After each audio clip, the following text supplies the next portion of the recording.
La chronique juridique, une présentation de Ratel, avocat et notaire. Un cabinet reconnu pour la qualité de ses services, l'originalité de ses solutions préconisées et surtout, le talent de ses plaideurs. Et ce, depuis maintenant 50 ans. Et aujourd'hui, c'est avec Maître Jérémy Roy que nous parlons de patrimoine familial. Bonjour Jérémy. Salut, comment ça va? Ça va bien, ça va bien. Bonne année. Bonne année. On parle de patrimoine familial, oui, dans un couple, ce que ça veut dire et ce que ça comprend.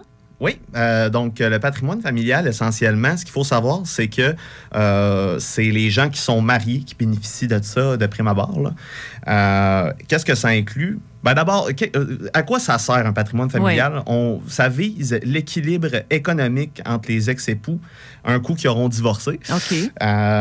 Et ça comprend donc les résidences de la famille, qu'on parle d'une résidence familiale ou d'un chalet, même une roulotte, là, la jurisprudence a étendu ça jusque-là. Les véhicules utilisés par la famille. Donc, si madame a une motocyclette, mais que personne l'utilise, ben c'est exclu, là.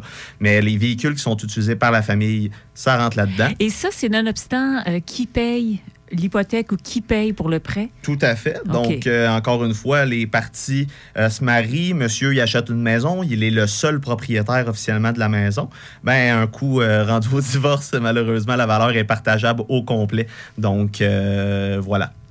Et ça, on parle de biens acquis pendant l'union ou ce qu'un aurait acquis avant? Ben, même si on acquiert le bien avant le mariage, il y a une certaine portion qui va pouvoir être partagée, là. Donc, il faut faire des calculs, mais essentiellement, on ne peut pas partir du principe que si on l'acquiert avant, il n'y aura pas de valeur partageable. Ce n'est pas vrai. Tout ce qui est acquis avant va avoir vocation à être partagé également. Et c'est vrai aussi, Jérémy, pour comment dire, les affaires. C'est-à-dire qu'on a vu ça avec, c'est un cas beaucoup plus grand, mais Amazon. Oui. Jeff Bezos, quand il s'est séparé, lui avait bâti son entreprise alors qu'il était en couple avec cette femme. Et il y a à moitié d'Amazon qui lui est revenu, ou pratiquement, là. Oui, sauf que là, il faut faire une distinction. Parce que quand on parle de gens mariés, il y a le patrimoine familial, mais il y a également donc un aspect matrimonial.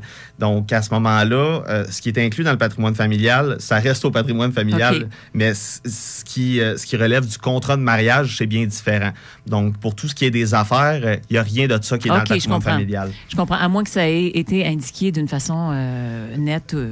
Parce que ça, c'est le genre de choses qui peuvent venir supporter un mariage aussi, un contrat. Oui, tout à fait. Donc, il y en a toujours un à la base. Là, si on n'a pas de contrat de mariage, c'est la société d'acquêt qui s'applique. Autrement, on peut toujours, effectivement, conclure un contrat en séparation de biens. On va parler des conjoints de fait au retour, Jérémy, parce que plusieurs personnes ne sont pas mariées. On va savoir comment ça marche. Aujourd'hui, dans la chronique juridique avec Maître Jérémy Roy, nous parlons de patrimoine familial, un terme qui s'applique aux gens qui sont mariés, Jérémy? Oui, tout à fait. En principe, c'est seulement les gens mariés qui bénéficient de ça. Donc, j'ai énuméré certains biens là, tout à l'heure, des biens qui, sans égard aux propriétaires, sont partagés à part égale. Et là, égale. tu dis en principe parce que les conjoints de fait, donc qui ne sont pas mariés, pourraient adopter le patrimoine familial, mais à condition de remplir un contrat. Oui, tout à fait. Donc, ça s'appelle un contrat de vie commune qui peut être fait par un notaire ou par un avocat.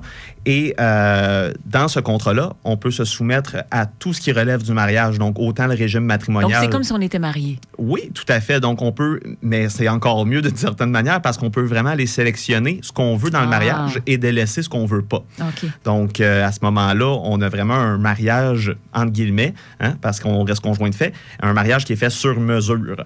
Donc, mais il y a des exceptions, il y a des choses qu'on ne peut pas rentrer là-dedans, dans le patrimoine familial. Oui, tout à fait. Donc, les exceptions sont très, très rares. Les deux qui reviennent le plus souvent, c'est un bien qui est donné en héritage. Oui. Donc, valeur sentimentale et tout le reste aussi, oui, tout à fait. Oui, c'est ça. Donc, de manière générale. Mais il pourrait avoir un héritage financier, monétaire aussi, là. Oui, exactement. Donc, un héritage, que ça soit une voiture ou de l'argent. OK. Monsieur, ça, c'est à moi. C'est ça, exactement. Monsieur reçoit une voiture en héritage, même si c'est durant le mariage, la voiture, la famille l'utilise, okay. La voiture va rester à monsieur. Il n'y a aucune valeur qui est partageable là-dedans. Pour ce qui est maintenant des dons, même chose. Donc, voilà, on est dans la même mesure, là. Donc, règle générale, ce qu'on a, c'est ce qui est à moi est à toi, dans un mariage. Exactement. Quoique, je rappelle que c'est vraiment la valeur qui est partagée. On ne prend pas la maison qui était à madame, on la prend pas et on la coupe pas en deux. C'est une valeur, un droit de créance que madame ou monsieur aura dans la résidence qui est acquise par l'autre. Puis je le mentionnais tout à l'heure, mais les affaires, ça, c'est à part. C'est un autre... on entre dans une autre branche du droit, là, à ce moment-là. Oui, un peu plus complexe. Il pourrait peut-être faire l'objet d'une autre chronique, là, qu'on parle. Donc, c'est le régime matrimonial, lequel, comme j'ai dit tout à l'heure, de base, si on n'a pas de contrat, c'est la société d'acquet. Autrement, on peut aller en séparation de biens. Et là-dedans, on peut rentrer donc les affaires. On peut rentrer beaucoup de choses là-dedans. Bien, c'est déjà un petit peu plus clair. Merci, Jérémy. Ça fait plaisir. À la prochaine. Oui, à la prochaine. La chronique juridique vous a été présentée par Ratel, avocat et notaire, conseiller, négociateur, plaideur, médiateur. Un seul appel pourrait vous éviter bien des soucis. 450-759-5151.